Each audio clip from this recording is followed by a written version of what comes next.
राम राम भारत। मैं जुड़ जाए सभी साथियों से अपील है। आज बहुत बड़ा मामला है, कोई छोटी बात नहीं है।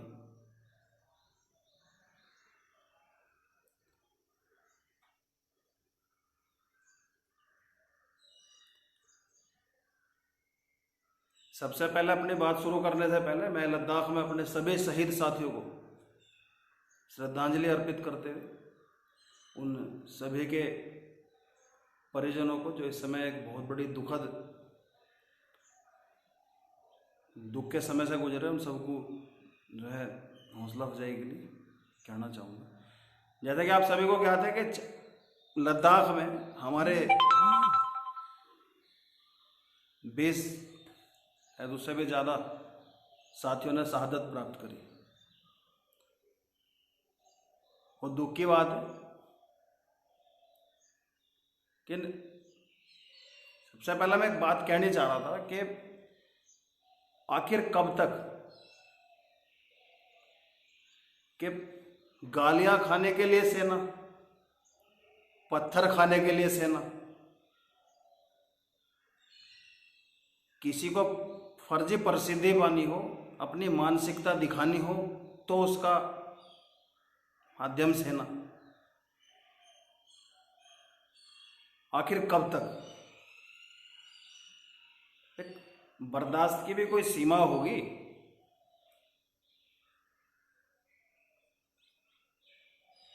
कि वार्ता अरे सामने वाले को तुम 1947 के बाद से ही तुम्हारी समझ में नहीं आ रहा। मैं ये राजनीति जा किस तरफ रही है देश की, यहां बिल्कुल साफ कर दूंगा। मैं ना तो सत्ता पक्ष का हूं ना विपक्ष का, मैं केवल और केवल देश और देशभक्तों का हूं। बाकी किसी से कोई मतलब नहीं मुझे। कल से जब से ये घटना घटित हुई है, क्या किसी एक हरामखोर कम्युनिस्ट या लेफ्टिस्ट जो है किसी एक ने शोक संदेश दिया? उनके तो दिलों में पटाखे फूट रहे होंगे। अबे वो XXX वेब बनाने वाली वो सुपर्णखा तुल्य पूतना ताड़का जैसी दुर्भाग्य से महिला अब जाके वो उन शहीदों के घर में उनकी माताओं की, उनकी बहनों की, उनकी पत्नियों की दशा देख ले कि किस तरह हंसते हंसते इस वर्दी को पहन के देश के लिए वीरगति को प्राप्त होगी। वो किसी प्रसिद्धि से या किसी और वस्तु से लगाव नहीं होता। एक सैनिक का सीधा सिद्धांत है, विजय या वीरगति, तीसरा कोई रास्ता ही नहीं होता हमारे पास।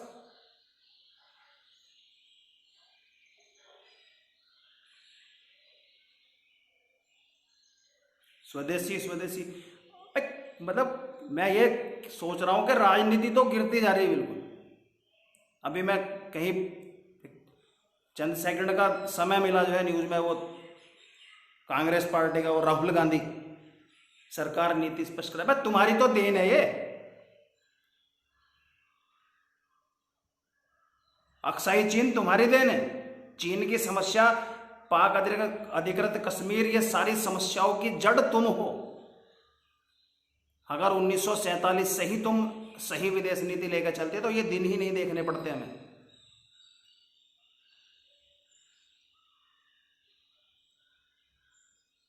कभी अपनी पैदाइश का, अपने बाप का सबूत मांग लो, तुम्हें सबूत चाहिए।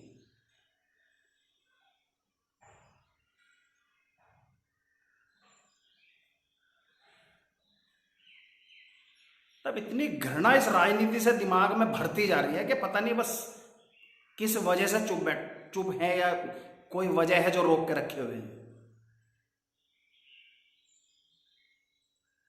वहां एसी में बैठ के और 5 स्टार होटलों में बैठ के मीटिंग से काम नहीं चलता साहब, उसके लिए ग्राउंड में आना पड़ता है।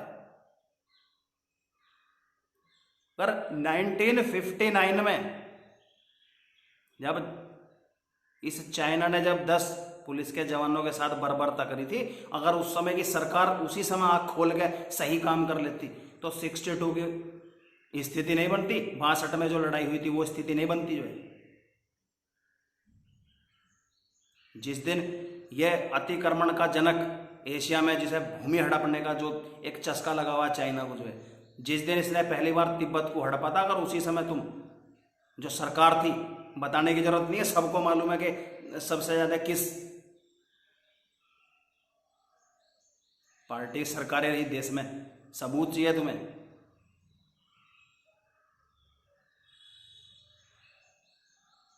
अब कि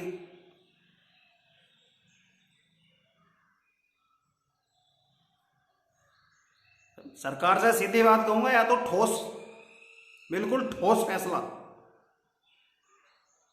वो किसी सांसद या विधायक या नेता के परिवार से नहीं गया, सेना के परिवारों से सैनिक गए। उनके घरों में क्या बीत रही होगी, ये घड़ियाली आंसू मारने से पता नहीं चलेगा। जो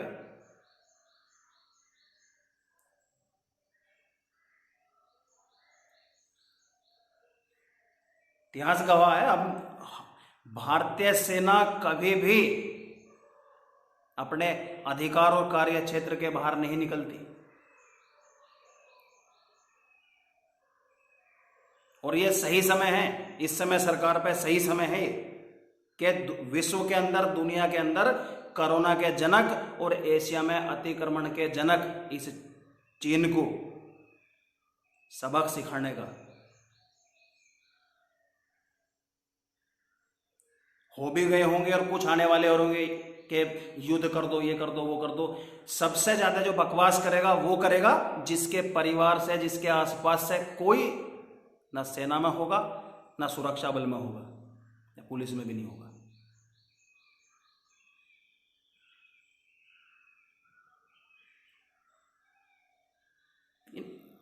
सिर्फ एक बात सीधी करूंगा मैं, किसी को अच्छी लगे बहुत बढ़िया है, और बुरी लगे तो लगती रहे, कोई फर्क नहीं पड़ता। अगर देश और देशभक्तों के मान सम्मान से किसी पर कोई फर्क नहीं पड़ता, तो ऐसे नीच पशुतुल्य इंसान, वो महिला हो या पुरुष हो, उसको सही जवाब और उसकी औकात बताने में हमें भी कोई फर्क नहीं पड़ता। कहाँ है वो बेगूसराय का वो भड़वा गिद्दड़ जो है,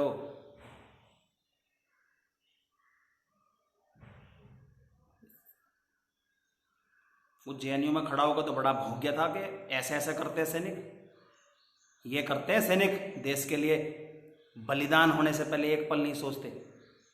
पीदी सी शकल के तेरी तो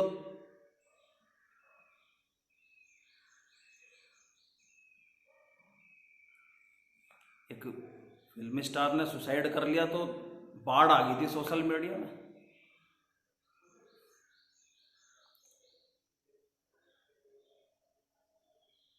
साथियों, सबसे पहले तो चाइना का बाइकआउट करो, स्वदेशी अपनाओ। ये जो हजारों करोड़ का जो व्यापार हो रहा ना, सरकार मेरे से थोड़ी बोल देगी कि मैं चाइना की बनी हुई ये चीज लूं, कोई मजबूर नहीं कर सकता। नहीं चाहिए मुझे,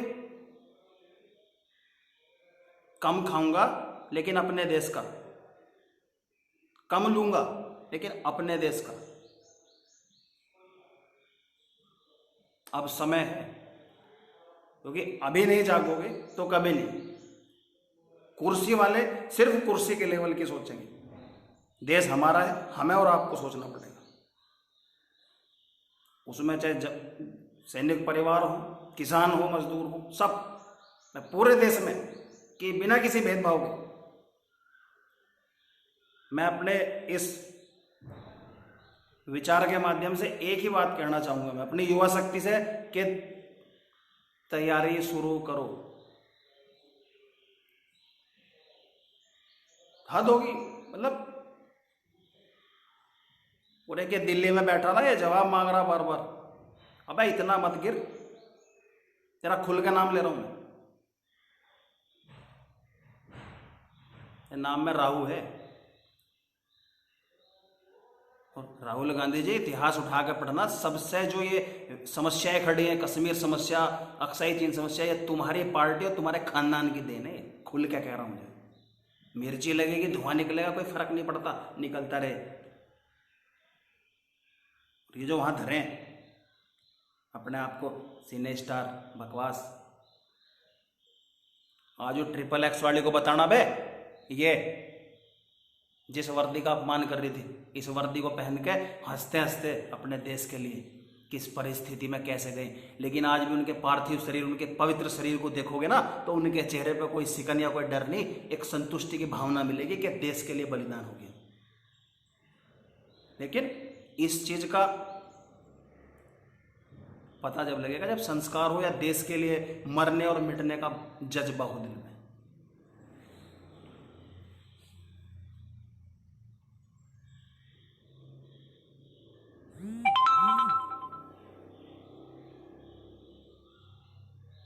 नीतियां तुम्हारी गलत, कुर्सियों से तुम्हें प्रेम, भुगतान हम, ज्यादा टाइम नहीं चले गए। जितने भी मित्र हैं मेरे, मैं सबसे एक ही अपील करूंगा कि बिना किसी भेद, बिना किसी भाव के केवल और केवल देश, अब समय है, हमारा काटा है, हमें निकालना पड़ेगा। कुर्ते पहन लिए खादी और बकबक करके बहुत हो लिया।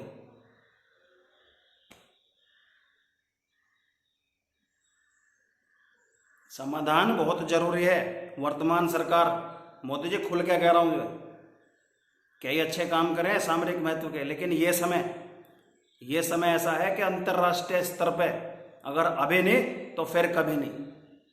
सबसे पहले एक कोरोना का जनक है, दूसरा एशिया में अशांति फैलाने का जनक है,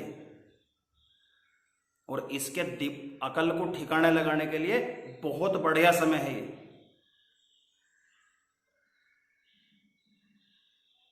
जिन लोगों ने आज तक देश के सम्मान से ज्यादा अपनी कुर्सी और अपने खानदान के सम्मान को महत्व दिया है, मैं उन लोगों से तो कोई उम्मीद ही नहीं रखता।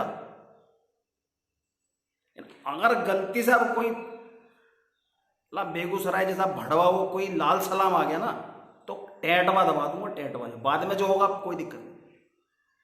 देश के विरुद्ध नारेबाजी करना, देशभक्तों को गालियां देना, अगर ऐसे कुकर्म करके लोग ऊपर आ सकते हैं तो इनके हलक में हाथ देने में हमें क्या डर है। शुरू करूंगा। अब ज्यादा बर्दाश्त का जो एक कहते ना, एक घड़ा, सब्र का जो घड़ा है भर गया।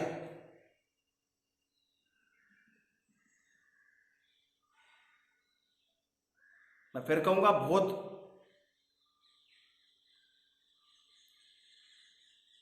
बड़े दुख की घटना है। 20 से ज्यादा परिवारों के कुल दीपक जो हमारे बीच नहीं है। मैं नहीं कहूंगा कि तुम मोमबत्ती जलाओ या अपनी प्रोफाइल पे, अपनी डीपी पे मोमबत्ती लगा दो। अबे कुछ नहीं होता मोमबत्ती जलाने से। जो दिलों में देशभक्ति की आग जलाओ। जो देश का नहीं है वो कोई हो, कोई भी, ना धर्म देखो ना जाति देखो, सीधा ठोको। सेना, सुरक्षा बल अपना काम कर रहे हैं, लेकिन तुम्हें भी करना पड़ेगा। ये जो घरों में जयचंद बैठे हैं, इनके समाधान बहुत जरूरी है।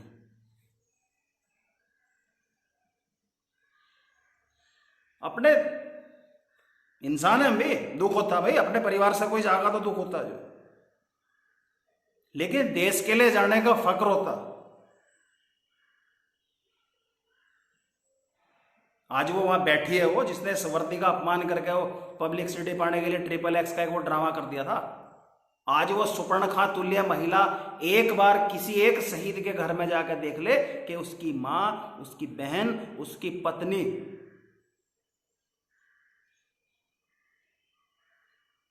हृदय भर आएगा जब उस वहां कर्नल बाबू की छोटी सी बच्ची को देखोगे, वो अपने पिता के फोटो को कैसे देख रही। अबे हरामखोरो, इतना मत गिरो राजनीति में कि तुम्हारे हलक में हाथ देना शुरू करने के लिए हम आगे आना पड़ेगा। बहुत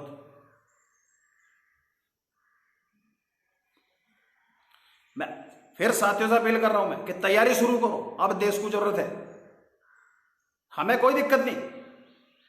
एक एक बूंद खून और अंतिम सांस तक देश के लिए लड़ना हर सैनिक को भली भांति आता है और इसी दिन के लिए वो जीता है। लेकिन